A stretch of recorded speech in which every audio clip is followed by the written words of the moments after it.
जय हिंद सभी को। तो हमने आपको अगली वीडियो में बता दिया था कि जो है कि कोई भी जो है भिन्न है वो परिमेय संख्या होगा, लेकिन जरूरी नहीं है कि सभी परिमेय संख्याएं भिन्न हों। ठीक है। उसके बाद हमने आपको एक एग्जाम्पल भी दिया हुआ था जिसमें बताया था कि -2/-7 यदि लिखा हुआ है तो ये संख्या कभी भी जो है ऋणात्मक नहीं होगी। ये जब भी होगी धनात्मक होगी और ये संख्या भिन्न है। कैसे कि हमने इनमें बताया था कि -1 से ऊपर गुणा करेंगे और -1 से ही नीचे गुणा करेंगे। इन दोनों संख्याओं से जब हम गुणा करेंगे तो ये संख्या 2/7 हो जाएगी। लेकिन आज जो है हम आपको बताएंगे कि देखिए हमने -1 और -1 से ही गुणा किया, ठीक है। लेकिन क्या हम जो है जैसे मान लीजिए LHS बराबर RHS प्रूफ करना हुआ, एक भिन्न के बराबर दूसरे भिन्न को प्रूफ करना हुआ, तो हम 1/1 से गुणा करते हैं, 2/2 से भी गुणा कर रहे हैं, तो यहाँ पे 2/2 से हम गुणा कर देंगे सीधा 0 में और जो है 0/0 हो जाएगा। तो इसकी वैल्यू तो 1 होती नहीं है। 0/0 जो है परिभाषित नहीं होता है, परिभाषित नहीं होता है। तो यदि परिभाषित नहीं होता है, इसे परिभाषित नहीं होता है लिखते हैं, शॉर्ट में इसको परिभाषित नहीं है लिखते हैं, पन लिखते हैं। तो उसके बाद क्यों लिखते हैं ऐसा, तो इसी के लिए हम आपको जो है आज यही सब बातें हम आपको बताएंगे। देखिए जो है जीरो क्या है, जीरो क्या है, जीरो एक परिमेय संख्या है, लेकिन न तो वो धनात्मक परिमेय संख्या है और न ही ऋणात्मक परिमेय संख्या है। उसके बाद देखिए दोस्तों, अभी हमने आपको बताया कि जैसे यहाँ पे -a/-b लिखा हुआ है, ये -a/-b है, तो ये जो है बराबर है किसके, a/b के, ठीक है। और a/b भी बराबर है किसके, -a/b के, ठीक है।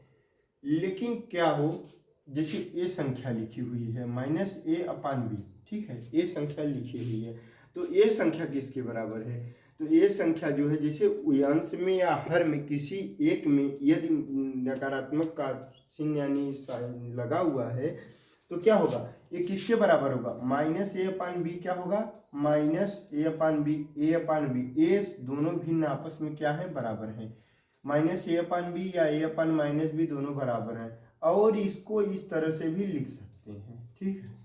ये दोनों जो है आपस में क्या है, बराबर हैं। जैसे कि यहाँ पे मुझे मिल गया -5/2 मिल गया, ठीक है, -5/2 मिल गया, तो -5/2 किसके बराबर है, -5/2 बराबर है 5/-2 के, और इसको फिर a -5/2 भी इसको लिख सकते हैं, ठीक है। ये तीनों भिन्न जो है आपस में बराबर है, ठीक है। लेकिन ये भिन्न नहीं है, ये भिन्न की जो निगेटिव का निशान आ जाता है तो ये भिन्न नहीं रह जाते हैं, लेकिन ये जो संख्याएं लिखी हुई हैं क्या है, ये आपस में जो है क्या है, बराबर हैं। और यहाँ पर जो 5 है और 2 है दोनों क्या है, धन पूर्णांक है, लेकिन यहाँ पे जो माइनस का निशान 5 पे आ गया तो ये धन ऋणात्मक पूर्णांक हो गया, ठीक है। उसके बाद दोस्तों हम क्या करते हैं, जैसे मान लीजिए कि 5/2 लिखा हुआ है, ठीक है, 5/2 लिखा हुआ है और यहाँ पे लिखा हुआ है 10/4 लिखा हुआ है, और यहाँ पर ये क्या किसके बराबर होगा, 5/2 के। ये किसके बराबर होगा, ये बराबर होगा 15/6 के, ये बराबर होगा जो है 20/8 के। ये जो है सभी के सभी भिन्न आपस में बराबर हैं। क्यों बराबर हैं, यही हम बताएंगे आपको। देखिए जो शून्य है वह तो न तो धनात्मक ही है और न ही नकारात्मक ही परिमेय संख्या है, इसलिए हम जब भी जो है गुणा करते हैं, जब भी गुणा करते हैं तो हमारा ये मानना होता है कि या तो धनात्मक परिमेय संख्या से गुणा करेंगे या तो ऋणात्मक परिमेय संख्या से गुणा करेंगे। इसीलिए बस इसी कारणवश जो है हम यहाँ पे जीरो न तो धनात्मक की परिमेय संख्या है और न तो ऋणात्मक की परिमेय संख्या है, इसलिए हम 0 से इसमें गुणा नहीं करते हैं, क्योंकि यह जो है मान को ही खत्म कर देता है। दूसरा पहलू इसका ये है कि जो है किसी भी संख्या में इससे गुणा करने पर ये 0 बना देता है, तो इसलिए जो है इसको जो है हम ऊपर नीचे गुणा करने के लिए नहीं लेते हैं, ठीक है। लेकिन किन संख्याओं को लेंगे, किन संख्याओं को लेंगे, तो 0 के अलावा जितनी भी संख्याएं हैं उन्हें कौन सी संख्या कहेंगे, उन्हें कहेंगे शून्योत्तर पूर्णांक। उन्हें क्या कहेंगे, शून्योत्तर पूर्णांक कहेंगे। उन्हें क्या कहेंगे, शून्योत्तर पूर्णांक कहेंगे, शून्योत्तर पूर्णांक कहेंगे, उन्हें शून्योत्तर पूर्णांक कहेंगे। तो शून्योत्तर पूर्णांक जो है उनसे किसी भी अंश हर में किसी भी संख्या में गुणा किया जाता है। यदि किसी भी संख्या के अंश और हर में गुणा कर दिया जाता है तो वो अपना मान जो है नहीं बदलता है। लेकिन अब ऐसी बात नहीं है कि शून्योत्तर पूर्णांक ऊपर जो है हम 10 में 2 से गुणा करें और नीचे जो है 10 × 3 से गुणा कर दें, तो ये मान जो है बदल देगा। यदि मान लीजिए यहाँ पे 4 है तो यहाँ पे इसको हम 4 लिख देते हैं। मान लीजिए यहाँ पे हम 4 लिख दें तो 4 × 3 हो गया 10 ये तो 20 हो गया, और 4 × 3 कितना हो गया 12 हो गया।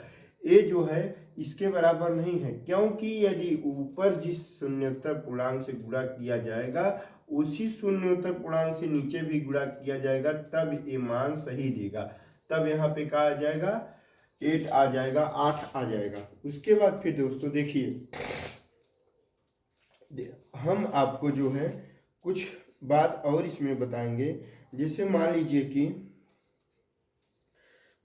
एक पूर्णांक है, मान लीजिए कोई एक पूर्णांक है, पूर्णांक हम ले लेते हैं। मान लीजिए कोई भी एक पूर्णांक ले लेते हैं। कौन सा पूर्णांक हम ले लेंगे, हम पूर्णांक ले लेते हैं एक, यहाँ पे 6 ले लेते हैं, 6 ले लेते हैं, नहीं तो फिर एक संख्या हम x ले लेते हैं।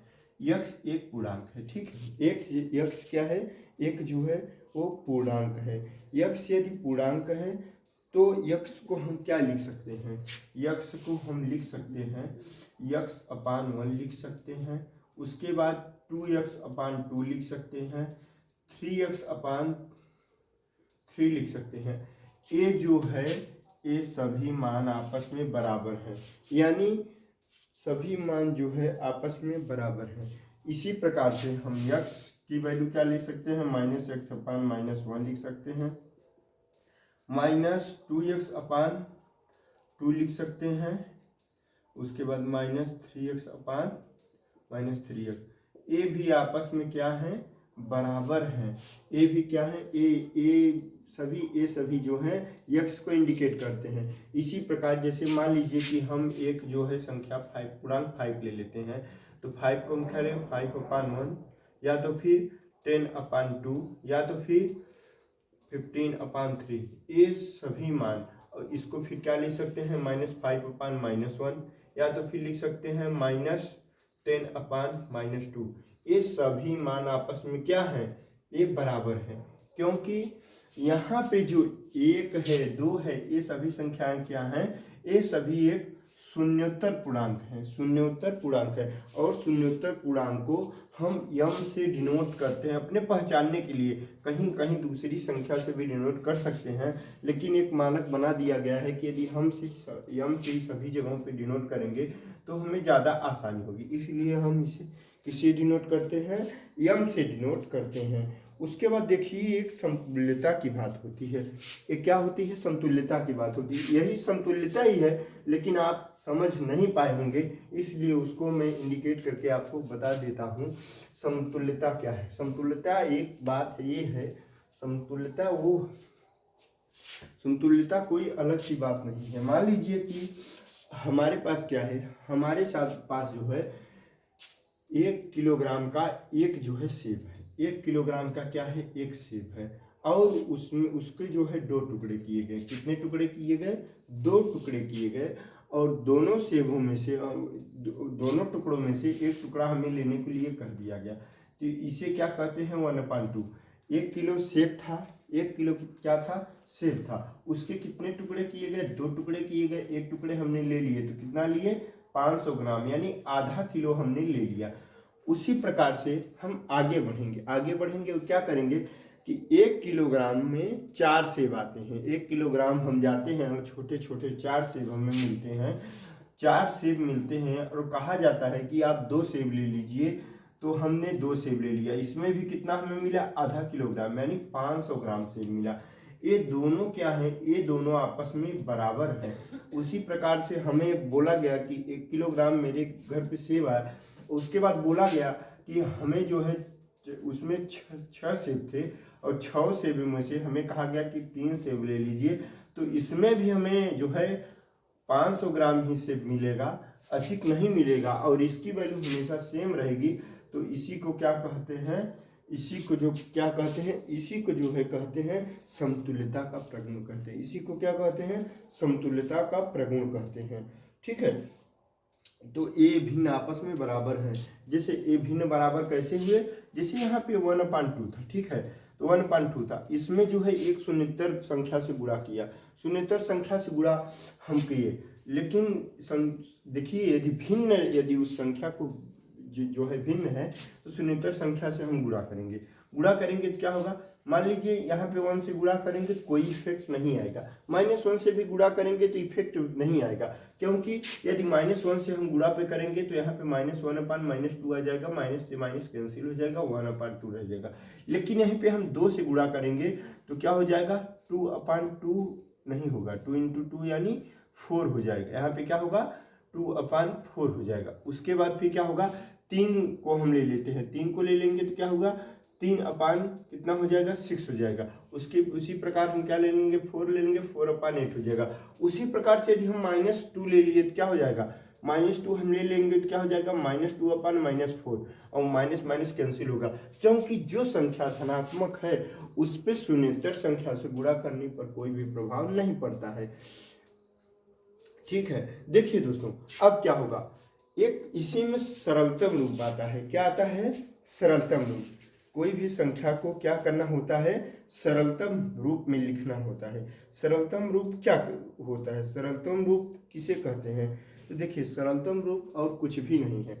जैसे यहाँ पे हमने इन संख्याओं को लिख दिया, मान लीजिए यहाँ पे 4/8 लिखा, 4/8 यदि लिख लिया तो 4/8 में दोनों में देखा जाता है क्या कॉमन है, इन दोनों में क्या कॉमन है, इन दोनों को पहले हम इन संख्याओं क्या कहते हैं, इन संख्याओं को प्राइम नंबर कहते हैं, अभाज्य संख्या कहते हैं। अब दो किसी भी संख्या से दो अपने और एक के अलावा किसी संख्या से विभाजित नहीं होती है। जो संख्या अपने और किसी अन्य संख्या से विभाजित नहीं होती है उन्हीं संख्याओं को क्या कहते हैं, अभाज्य संख्या कहते हैं। तो हम गुणनखंड करते समय क्या करते हैं, उन्हें अभाज्य संख्याओं संख्या को तोड़ देते हैं। इसको हम अभाज्य संख्याओं में तोड़ लिए। उसके बाद नीचे भी 8 लिखा हुआ है, इसको भी अभाज्य संख्याओं में हमने क्या किया, तोड़ लिया। दोनों को तोड़ लिए और तोड़ने के बाद फिर हम क्या करेंगे, तोड़ने के बाद हमने देखा कि इनमें एक कॉमन है तो इसको काट दिए, इसमें कॉमन था इसको काट दिए, यानी ऊपर 1 आ गया और नीचे 2 आ गया, ऊपर कुछ भी नहीं बचा। ठीक है, 1 हो गया और नीचे 2 आ गया, यानी जो इसकी जो है मूल संख्या है, मूल भिन्न है, वो क्या है, वो 1/2 है। ठीक है, तो इसी को हम क्या कहते हैं, किसी भी भिन्न का सरलतम रूप का प्रगुण कहते हैं या सरलतम रूप कहते हैं। ठीक है, सरलतम रूप आपको समझ में आ गया होगा, यही है और कुछ नहीं। देखिए अब इसमें क्या हुआ, जैसे हमने कहा था कि a/b कोई संख्या है, इसमें हम किसी भी शून्येतर पूर्णांक से गुणा कर देंगे तो जो है वो क्या हो जाएगा, वो संख्या बराबर होगी am/bm। ए बराबर किसके है, a/b के ए बराबर है, के क्या है, किसके बराबर है, a/b के बराबर है। ठीक है, a/b के बराबर है। लेकिन इसको हम क्या करते हैं, इसको हम जो है समतुल्य भिन्न बनाने के लिए ऐसा करते हैं। ठीक है, इसको हम क्या करते हैं, समतुल्य भिन्न बनाने के लिए करते हैं। लेकिन अब समतुल्य से हमें सरलतम रूप से आना होगा तो हम क्या करेंगे, यम में क्या करेंगे, यम से भाग दे देंगे। उसके बाद फिर क्या करेंगे, बी यम यहाँ पे है तो बी यम में यम से क्या करेंगे, भाग दे देंगे, तो यम से यम कैंसिल हो जाएगा यहाँ पे और क्या बच जाएगा, a/b, और a/b जो है क्या होगा, इसका सरलतम रूप होगा। लेकिन ए भिन्न आपस में जो है बराबर होंगे।